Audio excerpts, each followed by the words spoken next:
ഞാൻ സുവിശേഷം പ്രസംഗിക്കുന്ന ഇടത്ത് പ്രഥമ രാത്രിയിൽ പറയുന്ന ഒരു കാര്യമുണ്ട്. ഇത് പറഞ്ഞുകൊണ്ട് ആരംഭിക്കാം.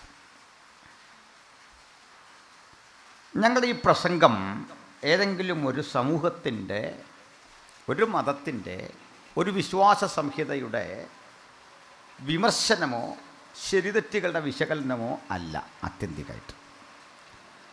അതുകൊണ്ട് ക്രൈസ്തവരല്ലാത്ത സുഹൃത്തുക്കൾ ഈ പ്രസംഗം കേൾക്കുകയോ ഇതിലെ ചിന്തകൾ മനസ്സിലാക്കുകയോ ചെയ്യുമ്പോൾ ഒരു അന്യതാബോധം വേണ്ട. നിങ്ങൾക്ക് വേണ്ടി കൂടിയുള്ള ഒരു സന്ദേശമാണ്. അത് നിങ്ങളുടെ വിശ്വാസ ആചാരങ്ങൾ ഏതോ തെറ്റാണെന്ന് പറയാനോ അത് മോശമാണെന്ന് അപഹസിക്കാനോ ഒന്നുമല്ല ഞങ്ങൾ ആഗ്രഹിക്കുന്നു. അതൊന്നുമല്ല ഇവിടെ വിഷയം. മറിച്ച് ഏതൊരാൾക്കും, ഏത് കാലഘട്ടത്തിൽ ജീവിച്ചിരിക്കുന്നവർക്കും, പ്രപഞ്ചത്തിലെ ഏത് മനുഷ്യനും ഒരുപോലെ പ്രസക്തവും സ്വീകാര്യവുമായ ഒരു സന്ദേശമാണ് സുവിശേഷം. ആ സുവിശേഷത്തിന് കാലമോ സാഹചര്യമോ വ്യക്തിയോ ഭാഷയോ വർണ്ണമോ വർഗമോ ഒന്നുമില്ല. ഏത് കാലഘട്ടത്തിലും ഏതളവിലും ഏത് നിലയിൽ നിൽക്കുന്ന ആളുകളോട് സംവാദിക്കുവാൻ സുവിശേഷത്തിന് സാധിക്കും, വിശുദ്ധ ബൈബിളിന് സാധിക്കും. അതുകൊണ്ട് ഞാൻ ഇത്തരം യോഗങ്ങളിൽ പ്രഥമ രാത്രിയിൽ നിർവഹിക്കുന്ന ഒരു ദൗത്യം സുവിശേഷം എന്നതിൽ ലളിതമായി സംസാരിക്കുക എന്നതാണ്.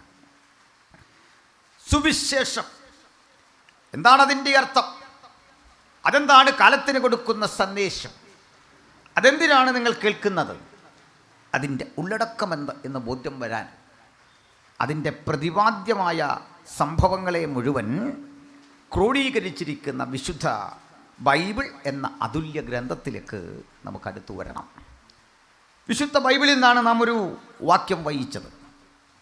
ആ വാക്യത്തിൻ്റെ ഉള്ളടക്കം ഇങ്ങനെയായിരുന്നു, ഞാൻ ആവർത്തിക്കുന്നു. എനിക്കോ നമ്മുടെ കർത്താവായ യേശുക്രിസ്തുവിൻ്റെ ക്രൂശിലല്ലാതെ പ്രശംസിക്കുവാൻ സംഗതി വരരുത്. അപ്പോൾ ഒരു വലിയ വിഷയം ഇതിൻ്റെ ഉള്ളിലുണ്ട്. നമ്മുടെ സമൂഹത്തിന് ആവശ്യമായിരുന്ന എത്രയെത്ര ആളുകൾ ദാരുണമായി വധിക്കപ്പെട്ടു. എബ്രഹാം ലിങ്കൺ വെടിയേറ്റ് മരിച്ചു. ജോൺ എഫ് കെന്നഡി വെടിയേറ്റ് മരിച്ചു. മഹാത്മജി വെടിയേറ്റ് മരിച്ചു. ഭഗത് സിംഗ് തൂക്കിലേറ്റപ്പെട്ടു. സോക്രട്ടീസ് വിഷം കഴിച്ച് മരിക്കുവാൻ വിധിക്കപ്പെട്ടു. നാടുകടത്തപ്പെട്ടവർ, വിഷം കഴിച്ചു മരിക്കേണ്ടി വന്നവർ, വാളിൻ്റെ വായ്ത്തലയ്ക്ക് കൊല്ലപ്പെട്ടവർ, വീണ്ടും ദാരുണമായ അന്ത്യം ഭവിക്കത്തക്ക വിധം സമൂഹം തള്ളിക്കളഞ്ഞ നൂറ് മഹാരഥന്മാർ നമ്മുടെ ലോകത്തുണ്ട്. അവരാരും തെറ്റുകാരായിരുന്നില്ല. സമൂഹത്തിന് ആവശ്യമായിരുന്നു സോക്രട്ടീസിനെ, സമൂഹത്തിന് ആവശ്യമായിരുന്നു മഹാത്മജിയെ, സമൂഹത്തിന് ആവശ്യമായിരുന്നു ബെഞ്ചമിൻ വലാസിനെ, സമൂഹത്തിന് ആവശ്യമായിരുന്നു മഹാരഥന്മാരായ ഈ ചിന്തകന്മാരെയൊക്കെ. എങ്കിൽ അവർ മരിക്കുമ്പോൾ നാം പറയാറുണ്ട്, അതൊരു നഷ്ടമാണ്, അത് ദേശത്തിന് നഷ്ടമാണ്. അതങ്ങനെയാണ് വസ്തുത. അവരുടെ സംഭാവനകൾ വിലമതിക്കാനാവാത്തതാണ്, അതൊരു നഷ്ടമാണ്. അതുകൊണ്ട് കൊലക്കത്തിക്കവരെ ഇരയാക്കിയ ആ മനുഷ്യൻ നമ്മുടെ മുമ്പിൽ ഒരു ക്രിമിനലാണ്. ആ മനുഷ്യനെ കൊല്ലാൻ ഉപയോഗിച്ച ആയുധം നമുക്കെന്നും തിന്മ നിറഞ്ഞൊരനുഭവമാണ്. അതുകൊണ്ട് ഗാന്ധിയൻ അനുഗാമികൾ ആരും തോക്കിനെ പൂജാവസ്തുവായി കാണുന്നില്ല, ആദരിക്കപ്പെടുന്ന വസ്തുവായി കാണുന്നില്ല.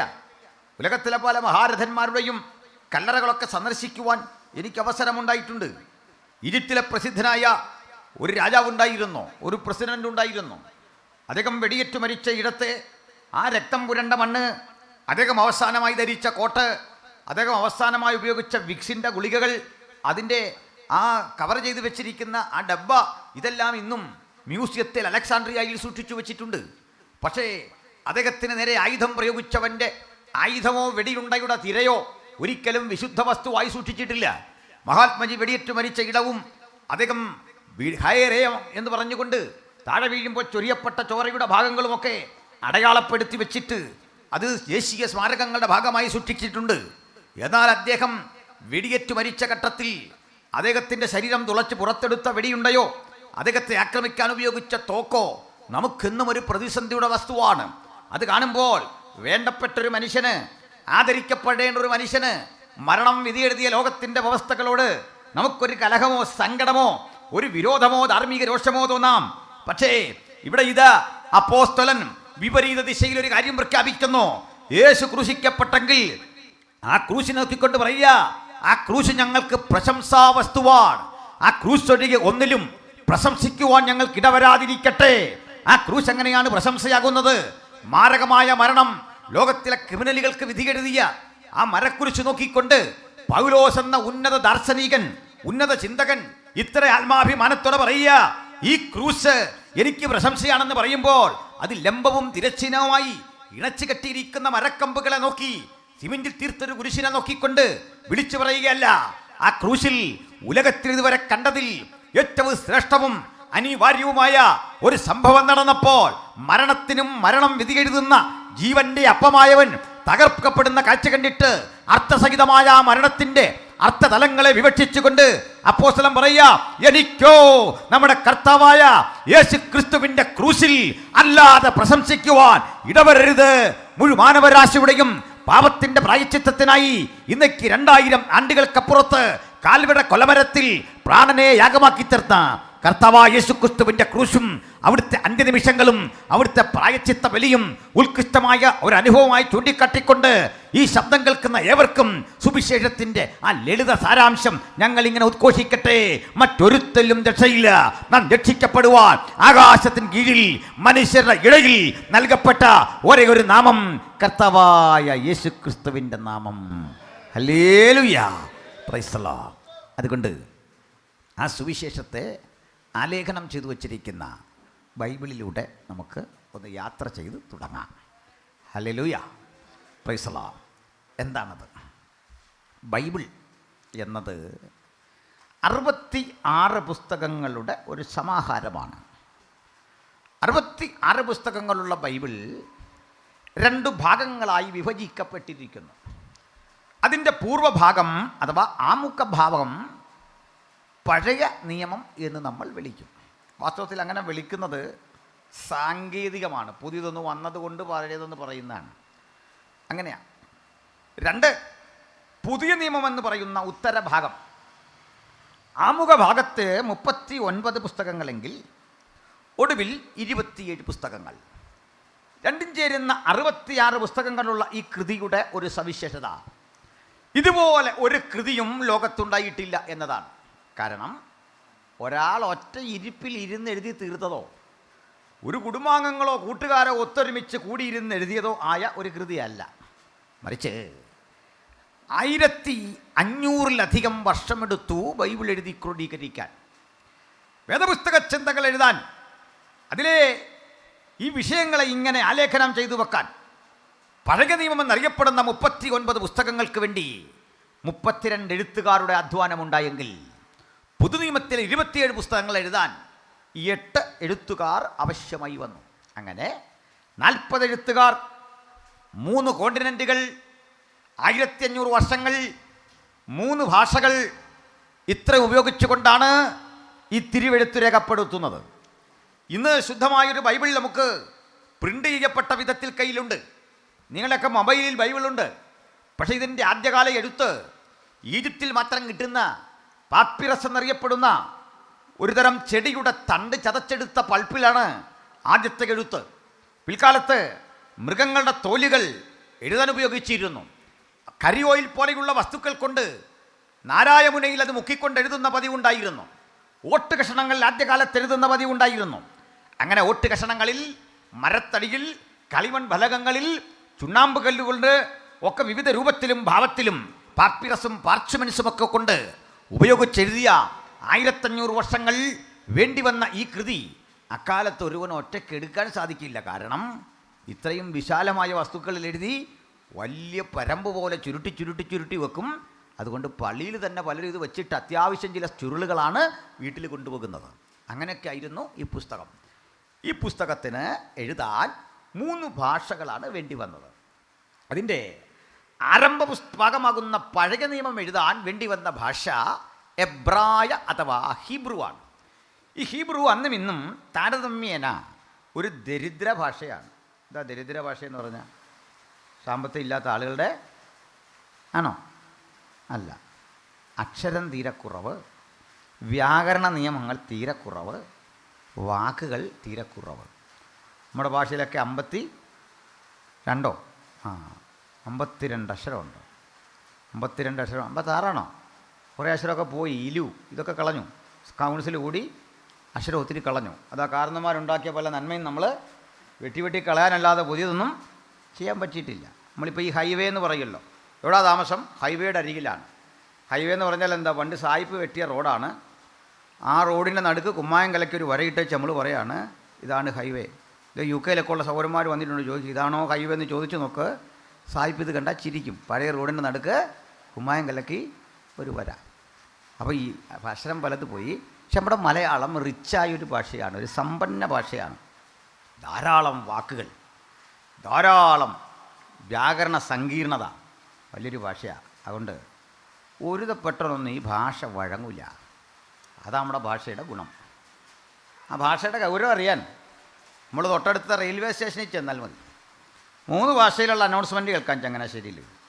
ഇംഗ്ലീഷിൽ പറയുന്നത് എത്ര ഇതാണ്? പാസഞ്ചേഴ്സ് അറ്റൻഷൻ പ്ലീസ്, അല്ലേ? യാത്രക്കാർ ദയവായി ശ്രദ്ധിച്ചാലും. ഹിന്ദിയിൽ കേട്ടാട്ട് എനിക്ക് ഹിന്ദി അറിഞ്ഞുകൂടാ, പക്ഷേ ആ ഹിന്ദിയുടെ ശൈലി കേട്ടാൽ അതിലൊരു ആദരവിൻ്റെ പ്രതീകമാണ്, അല്ലേ? യാത്രികർ ശ്രദ്ധിച്ചാലും എന്നർത്ഥത്തിലാണ്.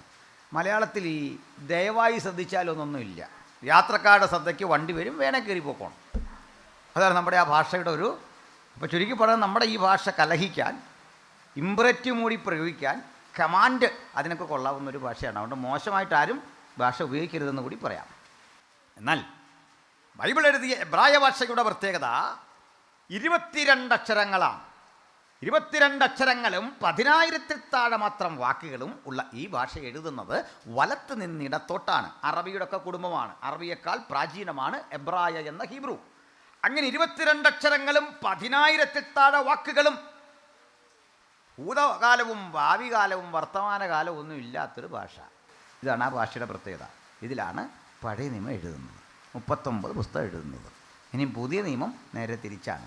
അത് സമ്പന്നമായൊരു ഭാഷയിൽ എഴുതുക. സമ്പന്നമായൊരു ഭാഷ, പദസമ്പത്തേറെ, വ്യാകരണ നിയമങ്ങൾ കടുകട്ടി, ചിന്തകന്മാർ ഉപയോഗിച്ചു വന്ന ഭാഷ, ഗണിതശാസ്ത്രജ്ഞന്മാർ ഉപയോഗിച്ചു വന്ന ഭാഷ, ചരിത്രകാരന്മാർ ഉപയോഗിച്ചു വന്ന ഭാഷ, ഏതൻസിലെ കവികൾ കവിത എഴുതാൻ ഉപയോഗിച്ച ഭാഷ, സോക്രട്ടീസ് പ്രസംഗിക്കാൻ ഉപയോഗിച്ച ഭാഷ, പ്ലേറ്റോ കൃതികൾ രേഖപ്പെടുത്താൻ ഉപയോഗിച്ച ഭാഷ, അരിസ്റ്റോട്ടിൽ തൻ്റെ ശിഷ്യനായ അലക്സാണ്ടറെ കാര്യങ്ങൾ ബോധ്യപ്പെടുത്താൻ ഉപയോഗിച്ച ഭാഷ, പൈതാഗോറസിൻ്റെ ഭാഷ, 2πr-ഉം πr² ഒക്കെ കുട്ടികൾ പഠിക്കുമല്ലോ, ആൽഫാബീറ്റ കണങ്ങളെക്കുറിച്ച് പഠിക്കുമല്ലോ, V=F λ എന്നൊക്കെ പഠിക്കുമല്ലോ. ഇതൊക്കെ ഉരുത്തിരിഞ്ഞു വന്ന രാജ്യത്തിൻ്റെ പേരാണ് ഗ്രീസ്. ആ ഗ്രീക്കുകാരുടെ ഭാഷയാണ് യവനായ എന്ന് മലയാളം ബൈബിളിൽ പറയുന്ന ഗ്രീക്ക്. ഗ്രീക്കിൻ്റെ പ്രത്യേകത 2 ലക്ഷത്തിൽ പരം വാക്കുകൾ, 24 അക്ഷരങ്ങൾ. 24 അക്ഷരങ്ങളും 2 ലക്ഷത്തിൽ പരം വാക്കുകളും കൊണ്ടാണ് പുതുനിയമത്തിലെ 27 കൃതികൾ എഴുതിയതെങ്കിൽ ഇത് രണ്ടിലും പെടാത്ത മറ്റൊരു ഭാഷയുണ്ട്. ആ ഭാഷ അരാമിക്കാണ്. ആ ഭാഷ യഹൂദനോട് സംസാരിക്കാൻ ഉപയോഗിക്കുന്ന അരമായിക്കാണ്. അരാമിക്ക് എന്നും പറയാം. നമ്മൾ കേട്ടുവരുന്ന സുറിയാനി ഒക്കെ ഈ അരാമിക്കിൻ്റെ ഒരു പരിഷ്കൃതവും വ്യത്യസ്തമായ രൂപമാണ്. ചുരുക്കത്തിൽ ഈ 2 ഭാഷകളിലാണ് പഴയ നിയമം എഴുതിയത്.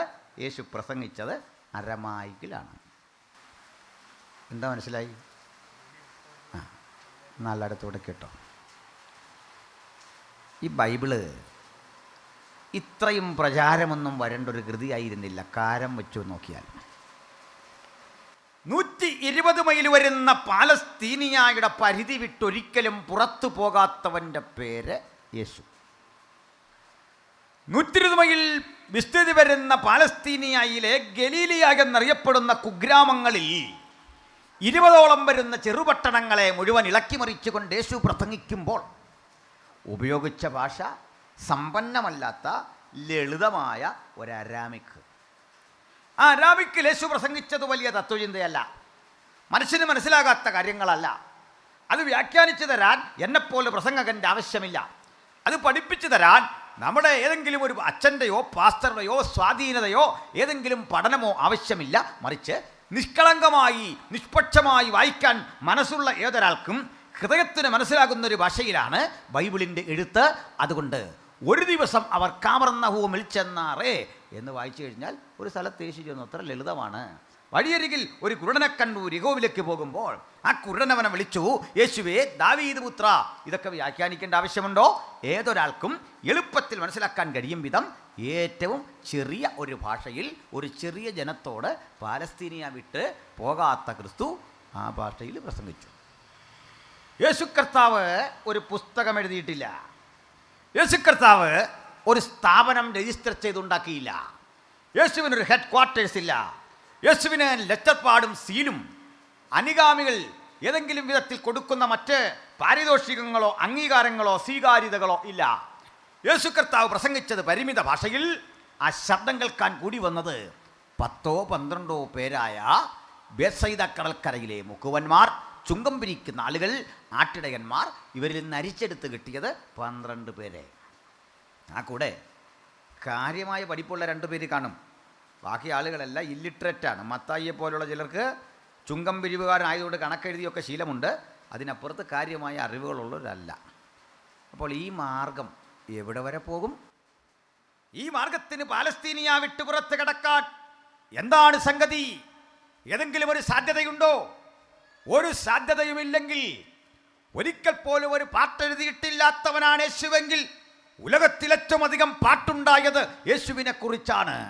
ഒരിക്കൽ പോലും ഒരു കൃതി ചമച്ചിട്ടില്ലാത്തവൻ യേശുവെങ്കിൽ ലോകത്തിലേറ്റവും അധികം കൃതി ചമയ്ക്കപ്പെട്ടത് യേശുവിനെ കുറിച്ചാണ്. ലോകത്തേറ്റവും അധികം പ്രസംഗം നടന്നത് യേശുവിനെ കുറിച്ചാണ്. ലോകത്തേറ്റവും അധികം ആളുകൾ ആരാധിക്കുന്ന യുഗപുരുഷന്റെ പേര് യേശുവെന്നാണെങ്കിൽ എന്താണ് ഇതിന്റെ മാനദണ്ഡം? നിങ്ങളിൽ നല്ല പ്രവൃത്തിയെ ആരംഭിച്ചവൻ യേശുക്രിസ്തുവിന്റെ നാളോളം അതിനെ തികയ്ക്കുമെന്ന് ഉറപ്പിച്ചുകൊണ്ട് അപ്പോസ്തലൻ സ്ഥിരീകരിച്ചു പറയത്തക്ക വിധം പ്രപഞ്ചത്തിന്റെ 5 വൻകരകളിലും ഒരുപോലെ അലയടിക്കുന്ന ഉജ്ജ്വല നാമമാണ് യേശുക്രിസ്തുവെങ്കിൽ ഇന്ന് രാത്രി കർത്താവിന്റെ രക്ഷിതാവുമായി ബഹുജനങ്ങളുടെ മധ്യേ ഞങ്ങളെ ഉയർത്തിക്കാട്ടിക്കൊണ്ട് പറയാം, ഇവന് തുല്യനായി ഉലകത്തിൽ ആരുമില്ല.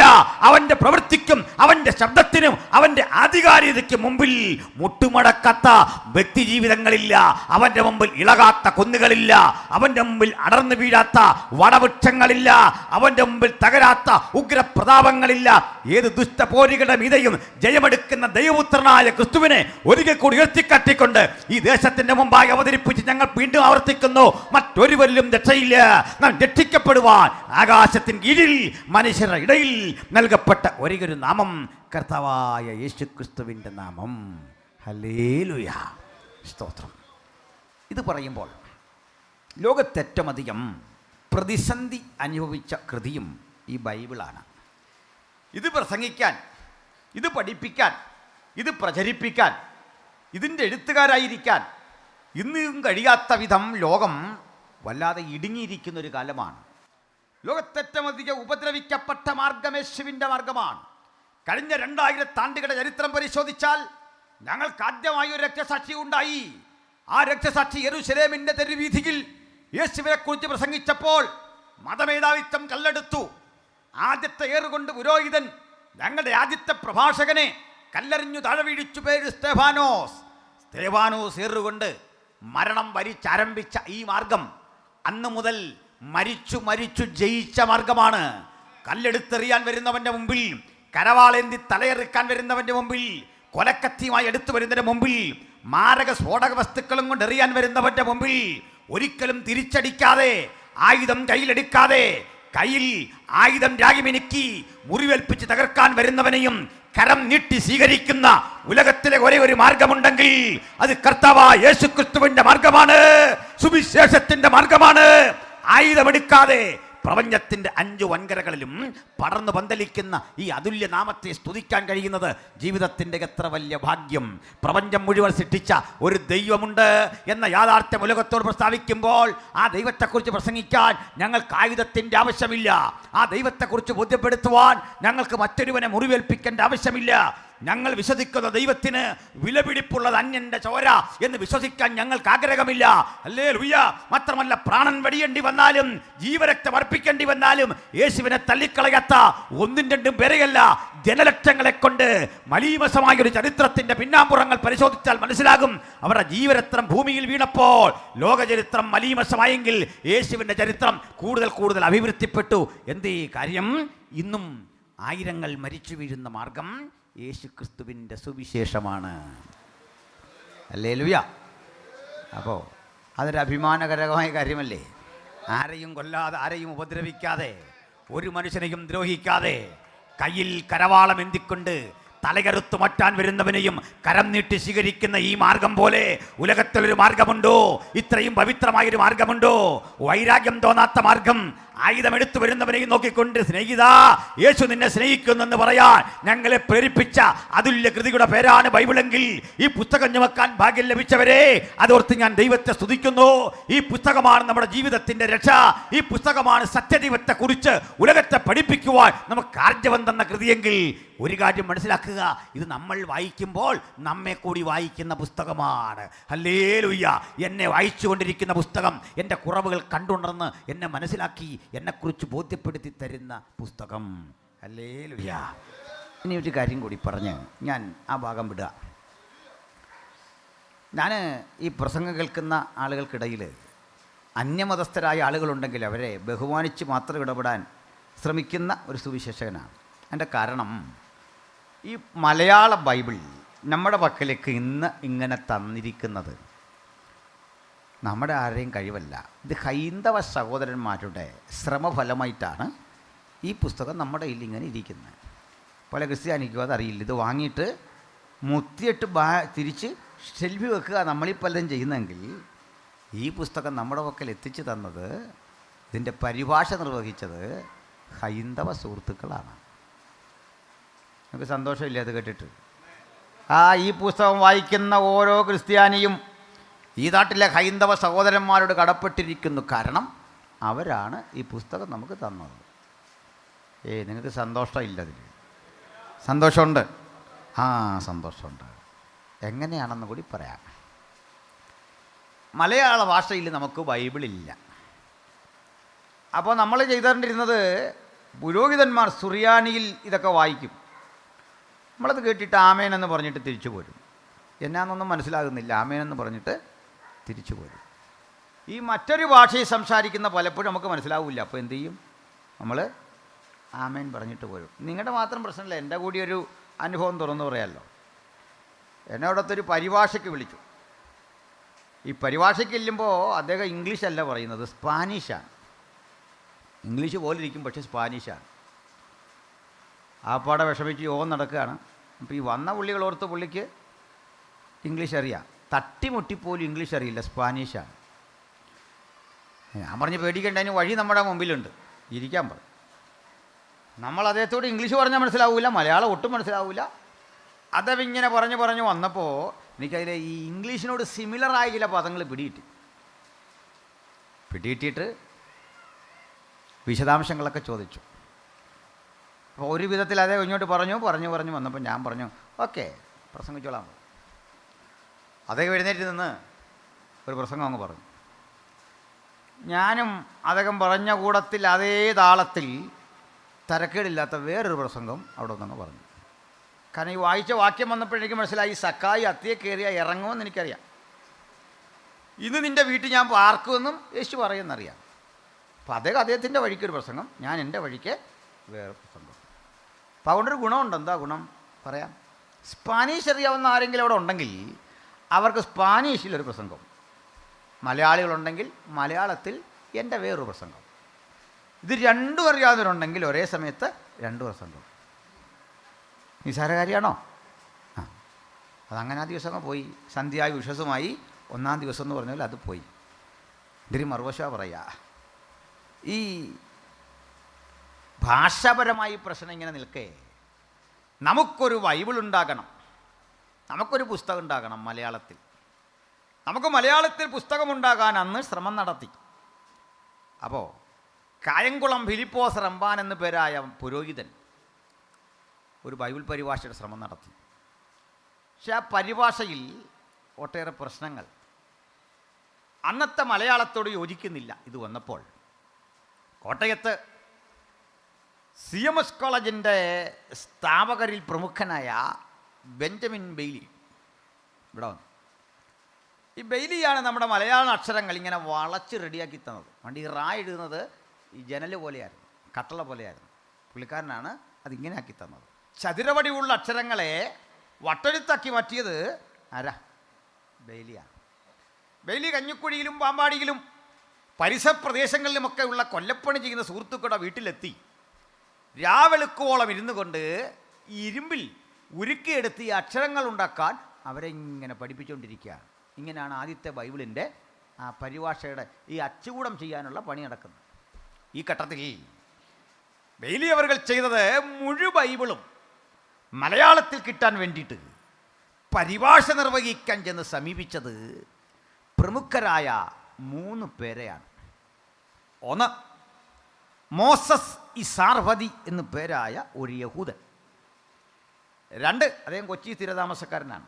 2, വൈദ്യനാഥ അയ്യർ എന്നു പേരായ ഒരു സംസ്കൃത മലയാള പണ്ഡിതൻ. 3, ചാത്തു മേനോൻ എന്നു പേരായ ഒരു സംസ്കൃത മലയാള ഇംഗ്ലീഷ് തമിഴ് കന്നഡ ആ ഭാഷകളിൽ അവഗാഹമുള്ള ഒരു മാന്യൻ. ഈ 3 പേര് ചേർന്നാണ് ബൈബിളിൻ്റെ പരിഭാഷ. മനസ്സിലായോ? അല്ല, നമ്മുടെ ആളുകളുടെ വക്കലായി തന്നിരുന്നെങ്കിൽ ഇതൊരു പരുവമാക്കി കൊടുത്തേനെ അല്ലേ? അകപ്പാടെ ഇതൊരു പരുവാക്കി കൊടുത്തേനെ. എന്തിനാ നമ്മൾ മറ്റുള്ള ആളുകളെ പറയുന്നത്? ഇപ്പം നമ്മുടെ ആളുകളുടെ കയ്യിലേക്ക് ഈ ബൈബിൾ പരിഭാഷപ്പെടുത്താൻ കൊടുത്തെങ്കിൽ ഉൽപ്പത്തി പുസ്തകം 12-ാം അധ്യായം അബ്രഹാമിനെ കുറിച്ചൊക്കെയുള്ള ഭാഗം, അല്ലെങ്കിൽ സങ്കീർത്തനം 1:1 ഏത് പരുവത്തിലാക്കുമെന്ന് കേട്ടു. സങ്കീർത്തനം 1:1 എഴുതാൻ നമ്മോട് പറഞ്ഞിരുന്നെങ്കിൽ നമ്മുടെ ഒരു ഭാഷയുണ്ടല്ലോ, അതിലെങ്ങനെ പറയും? അതേ ദുഷ്ടന്മാരുടേതായിരിക്കുന്നതായ ആലോചന പ്രകാരം നടക്കുവാൻ തക്ക ഇടയാക്കി തീർത്തുകൊണ്ടിരിക്കുന്നതായിട്ടുള്ളതായിരിക്കുന്ന അതിൻ്റേതായിരിക്കുന്നതായിട്ടുള്ളതായ ഇങ്ങനെ പോവല്ലാതെ ഒരു ഉത്തരം വരുമോ? ഇടയ്ക്കൊരു 3 കല്ലലിയായും 2 സ്തോത്രവും കയ്യിൽ നിന്നും ഇട്ടോണം ഈ പറഞ്ഞെങ്കിലേ നമ്മുടെ ആ ഭാഷ വരുള്ളൂ.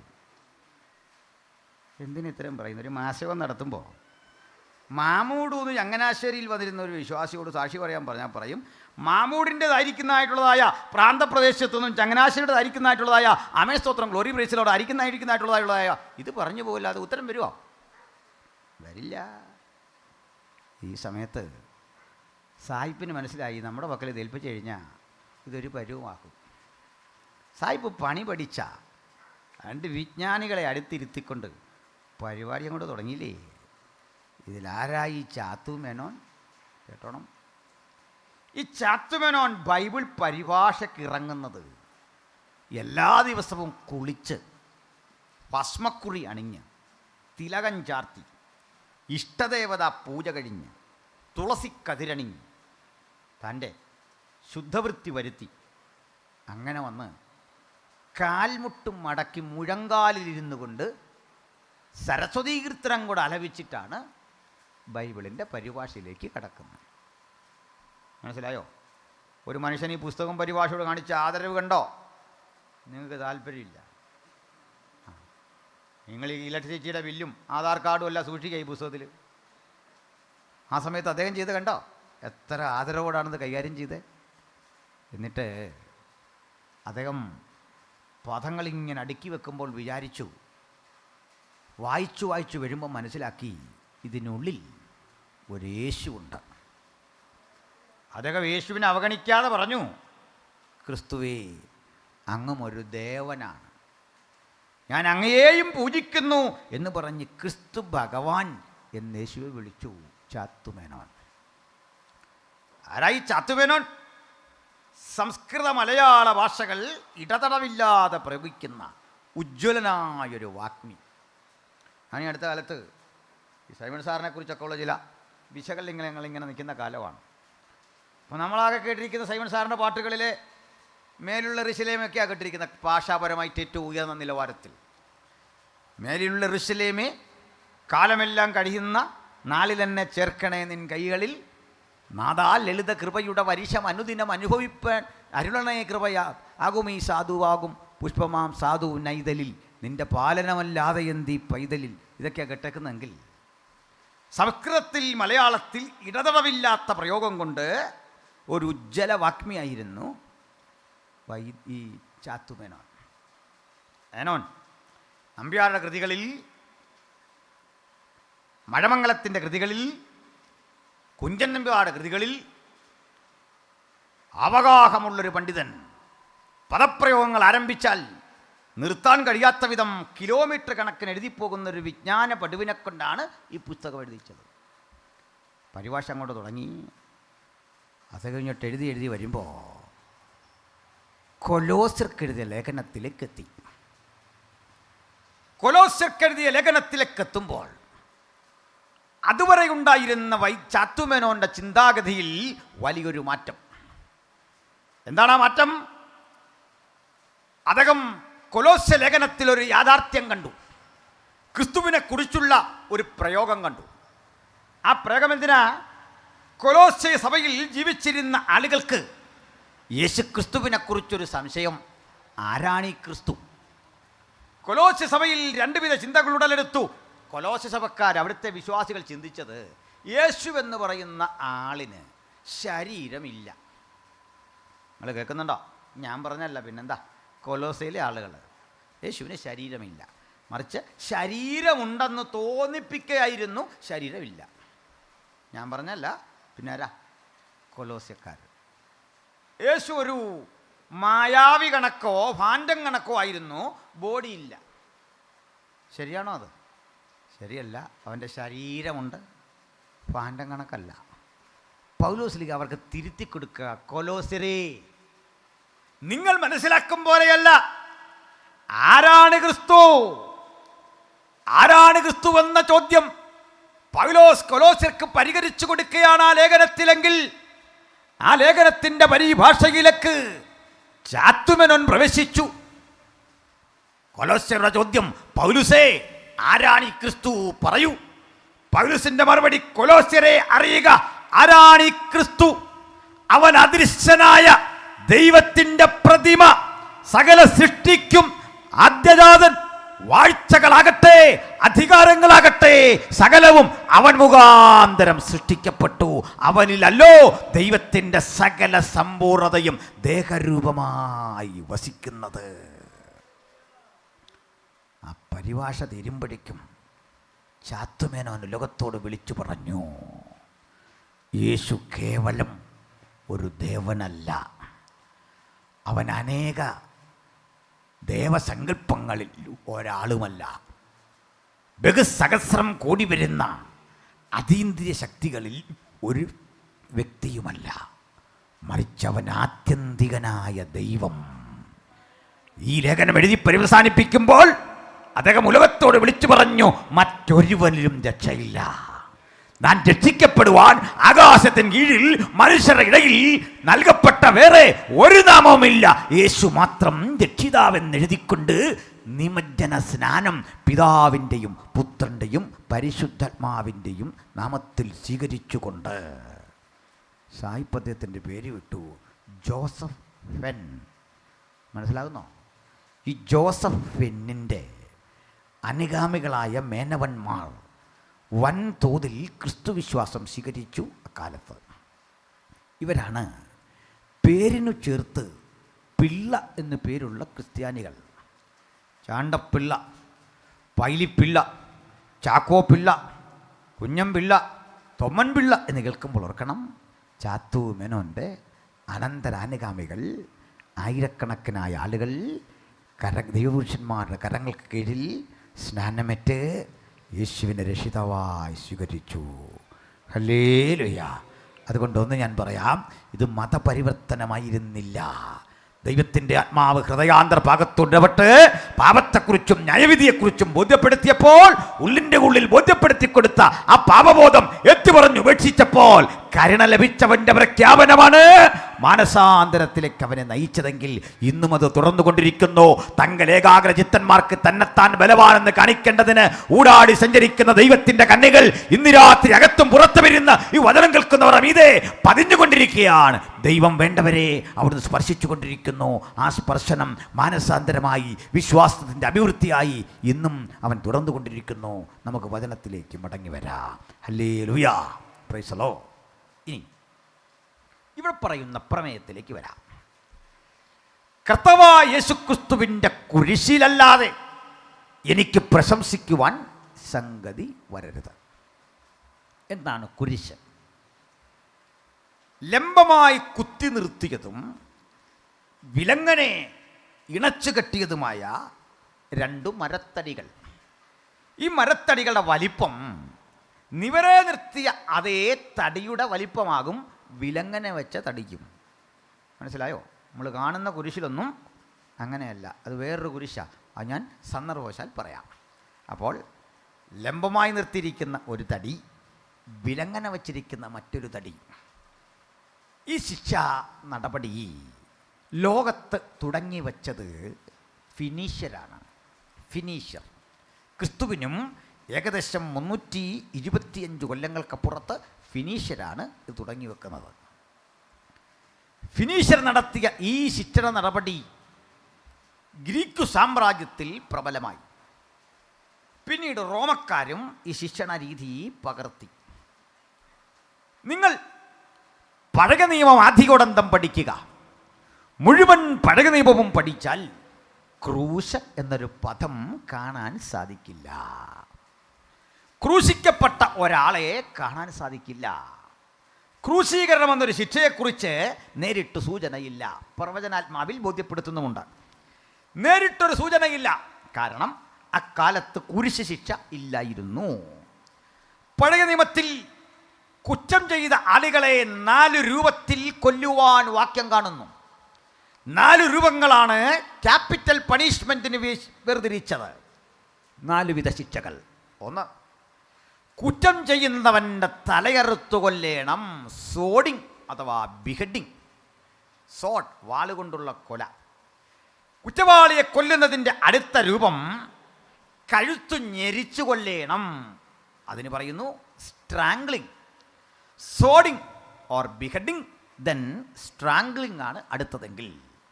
3ാമത്തെ ശിക്ഷണ രീതി ഹാങ്ങിങ് അഥവാ തൂക്കിലെറ്റുക. ഹാങ്ങിങ് അഥവാ തൂക്കിലെറ്റുക എന്ന ശിക്ഷ ഹാമാന്റെയും മറ്റും മരണത്തിൽ നമുക്ക് കാണാം, എസ്തേറിൻ്റെ പുസ്തകത്തിൽ. ഇനി പ്രധാന കൊല ഇതല്ല, ശിക്ഷാരീതി ഇതല്ല, അത് കല്ലെറിഞ്ഞ് കൊല്ലലാണ്, സ്റ്റോണിങ്. അപ്പോൾ സ്റ്റോണിങ്, ബിഹെഡിങ്, സ്ട്രാംഗ്ലിംഗ് ആൻഡ് ഹാങ്ങിങ്, ഇങ്ങനെ 4 വിധ ശിക്ഷണ രീതികൾ പഴയ നിയമത്തിൻ്റെ എഴുതുകൾ പരതിയാൽ വ്യക്തതയോടെ നമുക്ക് മനസ്സിലാകുന്നെങ്കിൽ, പഴയ നിയമം ആദ്യം നോക്കിയാൽ ക്രൂസിഫിക്ഷൻ അഥവാ ക്രൂശീകരണം എന്ന ഒരു ശിക്ഷണ രീതി നിലവിലില്ല. അപ്പോൾ പിന്നെ എന്താ പ്രശ്നം? എങ്ങനെ കാണണം ഇതിനെ? പറയാം. ക്രിസ്തുവിന് 300-ൽ പരം ആണ്ടുകൾക്കപ്പുറത്ത് ഫിനീഷ്യർ തുടങ്ങി വച്ചത്. പിൽക്കാലത്ത് ഗ്രീക്ക് സാമ്രാജ്യം ധാരാളമായി നടപ്പിലാക്കിയത്. എന്നാൽ വൻ തോതിൽ ക്രൂശീകരണം നടപ്പിലാക്കിയത് ഇവരാരുമല്ല, അത് റോമൻ ഭരണകൂടമാണ്. അതുകൂടി പറഞ്ഞുകൊണ്ട് ഈ ഉള്ളടക്കത്തെ നമുക്ക് യോജിപ്പിക്കാം. മനസ്സിലാകുന്നുണ്ടോ? പറയാം. റോമിലാണ് ഈ ക്രൂശീകരണം. യഹൂദന്മാർ അധിവസിക്കുന്ന പാലസ്തീന ഉൾപ്പെടെയുള്ള പ്രദേശത്തെ വിഴുങ്ങി ഭരിക്കുന്ന റോമക്കാർ തങ്ങളുടെ സാമ്രാജ്യത്തിൽ ക്രൂശ് മരണം ഇംപ്ലിമെൻ്റ് ചെയ്തത് എന്തിന്? അതോട് ചേർത്തൊരു കാര്യം പഠിക്കണം. ആരെയാണ് ക്രൂശിക്കുന്നത്? ആരെയാണ് ക്രൂശിക്കുന്നത്? കൊലക്കുറ്റം നടത്തിയവനെ ക്രൂശിക്കുന്ന പതിവില്ല. മോഷ്ടിച്ചവനെ ക്രൂശിക്കുന്ന പതിവില്ല. മറ്റേതെങ്കിലും വിധത്തിൽ ക്രിമിനൽ കുറ്റം ചെയ്യുന്നവനെ കൊടുക്കുന്ന ശിക്ഷയെ അല്ല ക്രൂശീകരണം. പിന്നെ ആർക്ക് കൊടുക്കുന്ന ശിക്ഷയാണ്? റോമിലെ അടിമകൾക്ക് കൊടുക്കുന്ന ശിക്ഷ. റോമിലെ അടിമയെ ഇങ്ങനെ ശിക്ഷിക്കാൻ വെറുതെ കാരണമൊന്നുമില്ല. റോമിലെ അടിമയെ ശിക്ഷിക്കാൻ കാരണം 2-3 വിധങ്ങളാണ്.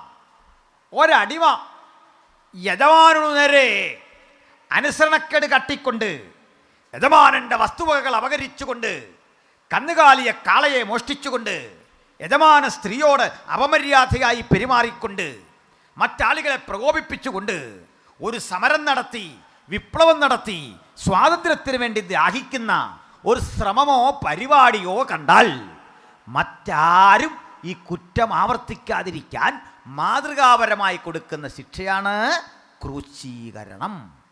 മനസ്സിലായോ? റോമിലെ ഒരധർമ്മിക്ക്, ഒരു കൊടും കുറ്റവാളിക്ക്, ഒരു കടുത്ത തിന്മ പ്രവർത്തിക്കുന്നവന് ആ സമൂഹം ഇനി മേലിൽ ഇത്തരം കുറ്റം ചെയ്യാതിരിക്കാൻ അവരെ കൂടി ബോധ്യപ്പെടുത്തിക്കൊണ്ട് വഴിയോരത്ത് വേണം ഈ ശിക്ഷണ നടപടി നടപ്പിലാക്കാൻ. ആളുകൾ കൂട്ടം കൂട്ടമായി യാത്ര ചെയ്യുന്ന പ്രധാന വീഥിയുടെ ഓരത്ത് ഉയർന്ന ഒരു സ്ഥലത്ത് ആളുകൾക്ക് കാണാൻ പാകത്തിന് വേണം ഇത് ചെയ്യാൻ. അത് വലിയ മലയുടെ മുകളിലാകരുത്, മൊട്ടക്കുന്നുകളുടെ മുകളിലാകണം. എന്ന് പറഞ്ഞാൽ ആളിനെ അടുത്ത് കാണണം. ഇനി ക്രൂശീകരണ രീതി കൂടി പറയാം.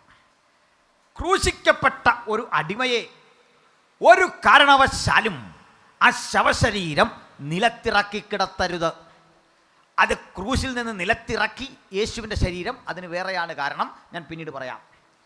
ക്രൂശിക്കപ്പെട്ടവൻ്റെ ശരീരം ഒരു വിധത്തിലും കുഴിയെടുത്തടക്കരുത്, മണ്ണിൽ സംസ്കരിക്കരുത്. റോമിലെ നിയമം. എന്താണ് കാരണം?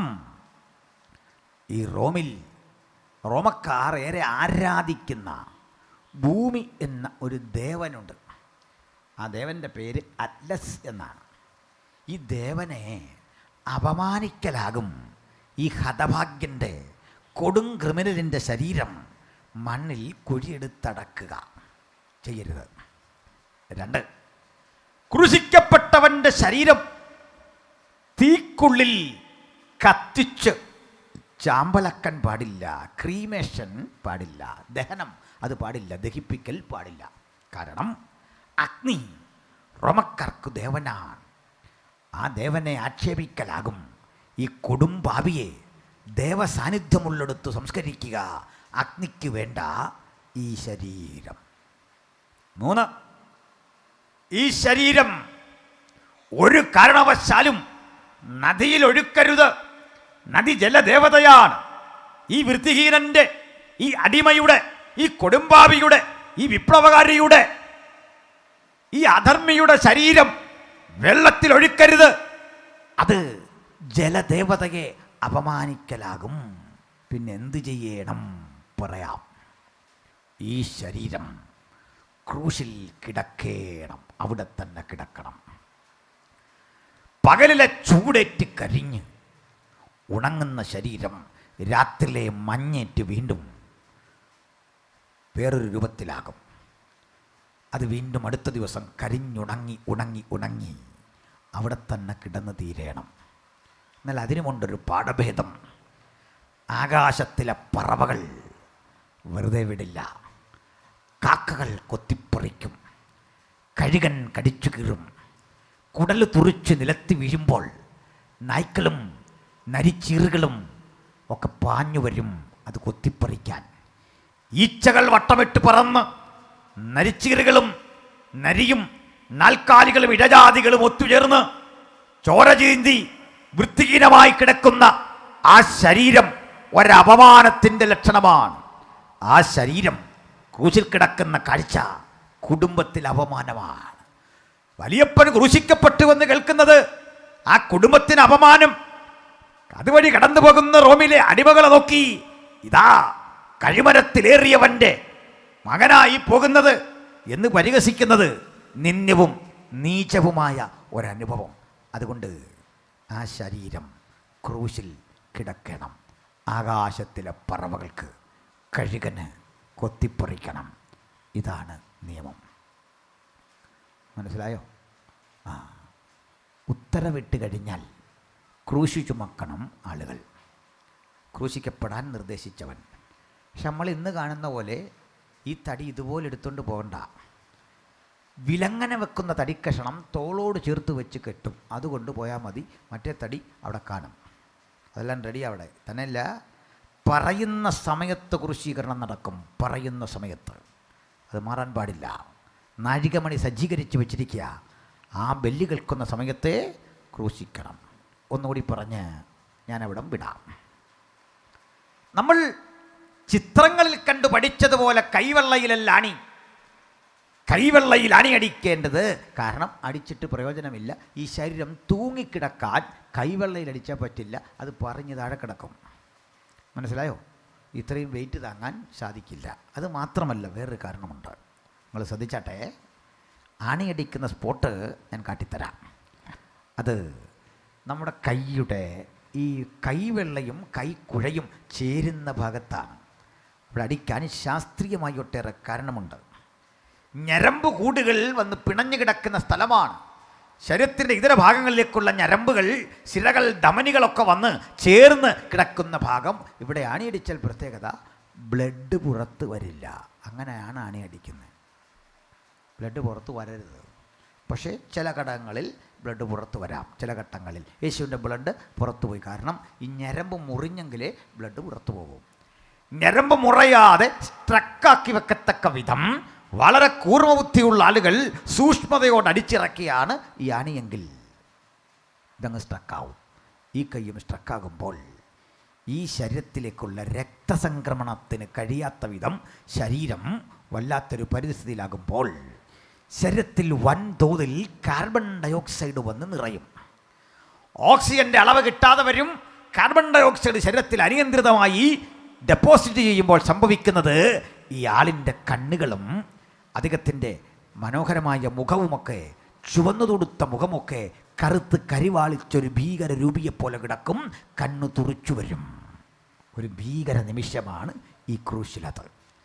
കാലുകൾ വലിച്ച് താഴെ കണിയടിക്കുമ്പോൾ ആ കാൽ, ഒരു കാലിന് മീതെ മറ്റൊരു കാൽ കയറ്റി വെച്ചാണ് അടിക്കുന്നത്.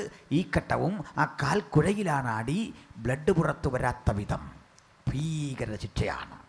ശരീരം കട്ടുകടച്ച് സ്തംഭിച്ച് അകത്തേക്ക് രക്തപ്രവാഹം മുഴുവൻ നിലച്ച് ഓക്സിജനാൽ ശുദ്ധീകരണം നടക്കാത്ത വിധം ശരീരം കാർബൺ ഡയോക്സൈഡ് കട്ടകെട്ടി കിടന്ന് ആകെ പ്രശ്നമാകുമ്പോൾ ഈ കിടപ്പ് രോഗിയെ മാരകമായ ഒരു വേദനയുടെ തലത്തിലേക്ക് നയിച്ച് ചിലപ്പോൾ മണിക്കൂറുകൾ ഇഴഞ്ഞു നീങ്ങി ഇദ്ദേഹം ചങ്കുപൊട്ടി മരിക്കും. യേശുവിൻ്റെ മരണം അങ്ങനല്ല, അത് വേറെ കാര്യം. ബ്ലഡ് വാർന്നാണ്. ഈ ശരീരം ഇങ്ങനെ ഈ കിടപ്പ് 7 ദിവസം വരെ ക്രൂശിൽ കിടന്നവൻ്റെ ചരിത്രം സ്ട്രാബോ എന്ന എഴുത്തുകാരൻ രേഖപ്പെടുത്തുന്നു. 7 ദിവസം വരെ അബോധാവസ്ഥയിൽ ഈ കിടപ്പ്. ഇതിനിടയിൽ ആൾ മരിച്ചു എന്ന് ഉറപ്പുവരുത്താതെ പടയാളികൾക്ക് അവിടുന്ന് പോകാൻ അനുവാദമില്ല. അവിടെ നിൽക്കണം. അതുകൊണ്ട് പടയാളികളിൽ മര്യാദയുള്ളവരും ഒക്കെ ആയ ആളുകളുണ്ടല്ലോ. ഈ കിടക്കുന്ന കിടപ്പിൽ വെള്ളത്തിനായി ദാഹിക്കുന്ന ഇവന് പടയാളുടെ വക ഒരു സൗജന്യം. അത് മൃഗങ്ങൾക്ക് കൊടുക്കുന്ന ഒരുതരം പാനീയമുണ്ട്. മുന്തിരിയുടെ വേസ്റ്റും മറ്റു പല വസ്തുക്കളുമൊക്കെ ഇട്ടുണ്ടാക്കുന്ന ഒരുതരം അപരിഷ്കൃത മദ്യം, കണ്ടിവെണ്ണ കലക്കിയ വീഞ്ഞ്, ഒരു കാടി, വിനാഗിരി ഒഴിച്ചും ഒക്കെ പുളിപ്പിച്ച ഒരുതരം കാടിയാ. പുഴുക്കൾ അരിച്ച് കിടക്കുന്ന കടിയാത്. ആ കടി മൃഗങ്ങൾക്ക് ഇഷ്ടഭക്ഷണ. ഇത് പന്നിക്കും അതുപോലെ മറ്റു മൃഗങ്ങൾക്കൊക്കെ കൊടുക്കാറുണ്ട്. ഇത് സ്പോഞ്ചിൽ മുക്കി ആളിന് കുടിക്കാൻ കൊടുക്കും. ഇതാണ് ഇയാൾ വേദന മറക്കും. ഈ ലഹരിയിൽ ആ കിടപ്പിൽ വേദന മറന്നു നിൽക്കുന്ന ഘട്ടത്തിൽ ഒരു കനത്ത ഇരുമ്പ് ദണ്ടുകൊണ്ട് ആളിൻ്റെ കാലടിച്ച് ഒടിക്കും. ബ്ലഡ് വാർന്നു പോകുമ്പോൾ ഒരു സുഖം. ആ സുഖത്തിൽ ആൾ കിടന്ന് മരിക്കും. ഇതാണ് ക്രൂശീകരണ രീതി. അട്ടെ, ഇത്രയും വേണ്ട. ഇതിനടുത്തെങ്കിലും വരുന്ന ഒരു മരണം നമ്മുടെ വീട്ടിൽ ആർക്കെങ്കിലും ഭവിച്ചാൽ ആ ഓർമ്മകൾ നമുക്ക് തരുന്നത് അപമാനത്തിൻ്റെയും വേദനയുടെയും അപകർഷതാബോധത്തിൻ്റെയും ജാള്യതയാണെങ്കിൽ കഴിഞ്ഞ 2000 ആണ്ട് ഈ ക്രൂശ് ഞങ്ങളുടെ പ്രശംസയാണ്. ഈ ക്രൂശ് ഞങ്ങൾക്ക് മതിപ്പാണ്. ആ ക്രൂശിൽ മരിച്ചവൻ ഞങ്ങളുടെ പ്രസംഗ വിഷയമാണ്. ആ ക്രൂശിൽ മരിച്ചവൾ ഞങ്ങളുടെ ആരാധ്യ വിഷയമാണ്. എന്താണ് കാരണം? തൻ്റെ മുമ്പിൽ വച്ചിരിക്കുന്ന അപമാനമലക്ഷ്യമാക്കാതെ ക്രൂശിനെ സഹിക്കാൻ ത്രാണിയുള്ള ദൈവപുത്രനെയാ ഞങ്ങൾക്ക് പ്രസംഗിക്കാൻ സാധിച്ചത്. മരണത്തിന്റെ മുമ്പിലും അടിപതറാത്ത ദൈവപുത്രനെ കുറിച്ചുള്ള ഞങ്ങളുടെ പ്രസംഗത്തിന്റെ സാധൂകരണം, അതിലെ ആ സാധ്യത മറ്റൊന്നല്ല, ഇതിലും നന്നായി മരിക്കാൻ യേശുവിന് ഒരു അവസരം കിട്ടിയ. അതെങ്ങനെയുള്ള മരണമാണ്? കല്ലെറിഞ്ഞുള്ള മരണം. അതപ്പോൾ പെട്ടെന്ന് ആൾ മരിക്കും. കൽക്കൂനയ്ക്കകത്ത് ആൾ പെട്ടുപോകും.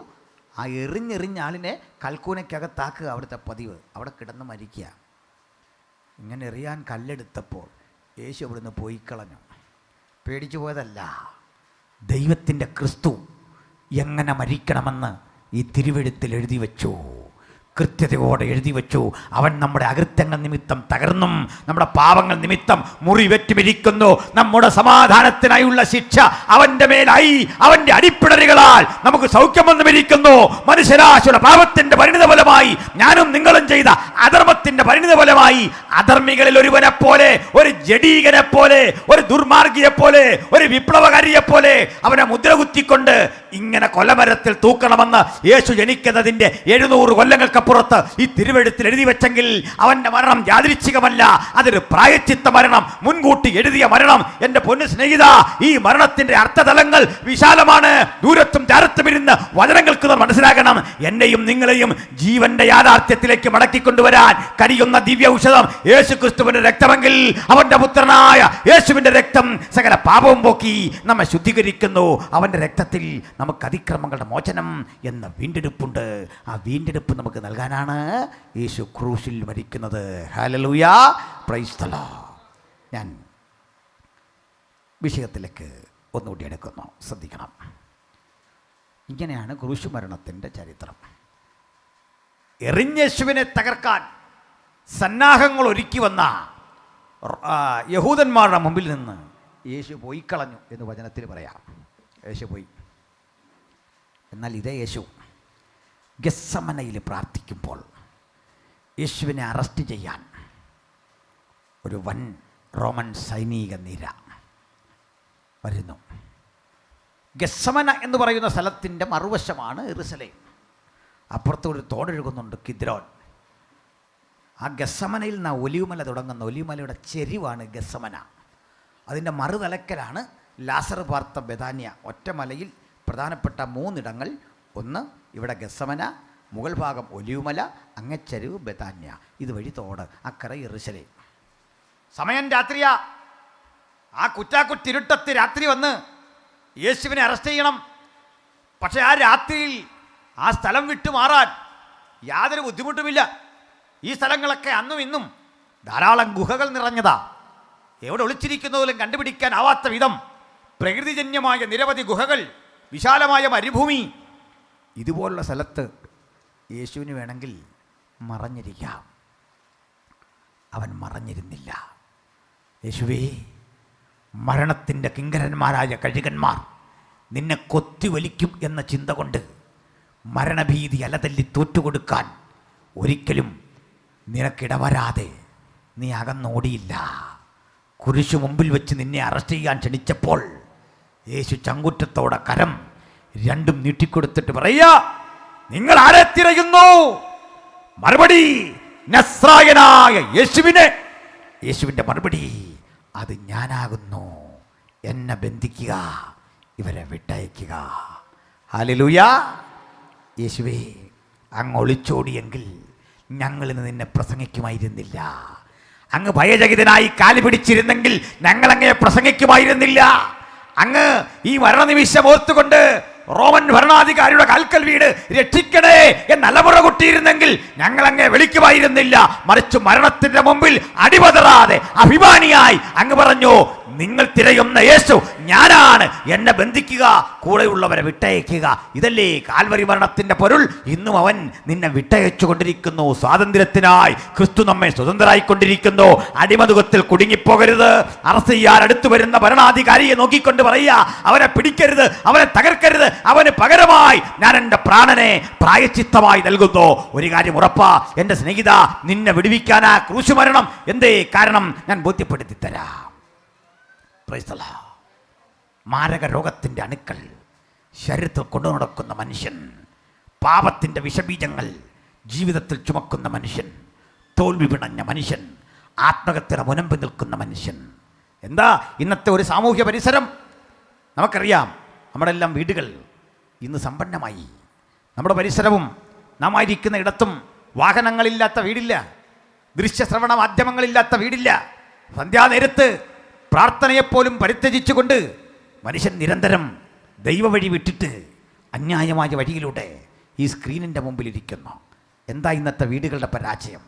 സീരിയൽ കാണുന്ന ഭാര്യയും അമ്മയും, മദ്യപിക്കുന്ന ഭർത്താവ്, മൊബൈലുമായി അടുത്തടുത്ത റൂമിലിരിക്കുന്ന കുഞ്ഞുങ്ങൾ.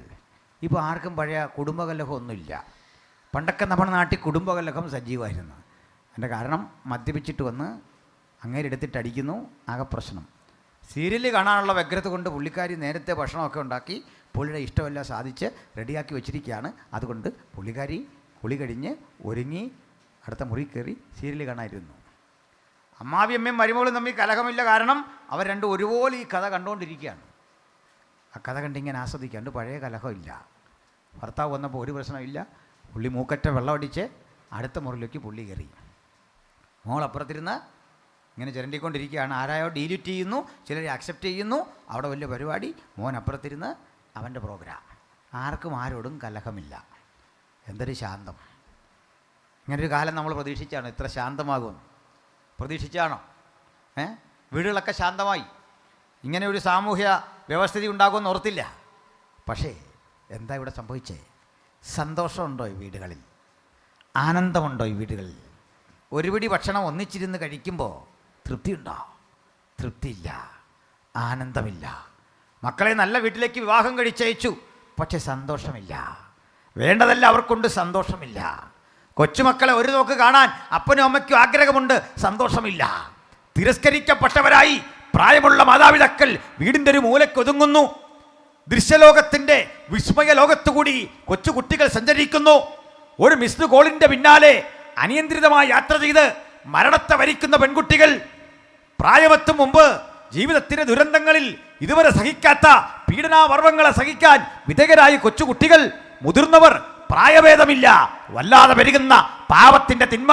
ഇവിടെ എന്തൊക്കെയോ നമ്മൾ നേടി, വികസനം ലോകത്ത് കൊണ്ടുവന്നു, കുടുംബത്ത് വേണ്ടതൊക്കെ ഞാൻ നേടിവെച്ചു. അഭിമാനിക്കുന്ന പിതാവേ, അടുത്ത നിമിഷം പത്രമാധ്യമങ്ങളിൽ പ്രത്യക്ഷപ്പെടാൻ പോകുന്ന ആ ചിത്രം നിന്റെ വാത്സല്യ കുഞ്ഞിൻ്റെതല്ലെന്ന് ആര് കണ്ടു? അടുത്ത നിമിഷം ഓടി വരുന്ന ലൈറ്റിട്ട വണ്ടി നിന്റെ കുഞ്ഞിൻ്റെതല്ലെന്ന് ആര് കണ്ടു? ആ വണ്ടിയിൽ കിടക്കുന്നത് അടുത്ത നിമിഷം ഒരു വിഷക്കുരൻ കീറി മുറിച്ച് പോസ്റ്റ്മോർട്ടം ടേബിളിലിട്ട് പഠിക്കാൻ പോകുന്ന മൃതശരീരം നിങ്ങളുടേതല്ലെന്ന് ആര് കണ്ടു?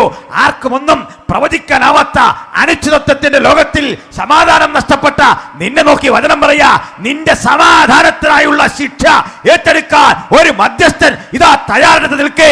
നിന്റെ പാപഭാരത്തിന്റെ വാണ്ടക്കെട്ടുകളെ അവന്റെ മേൽ ഇട്ടുകൊള്ളുക.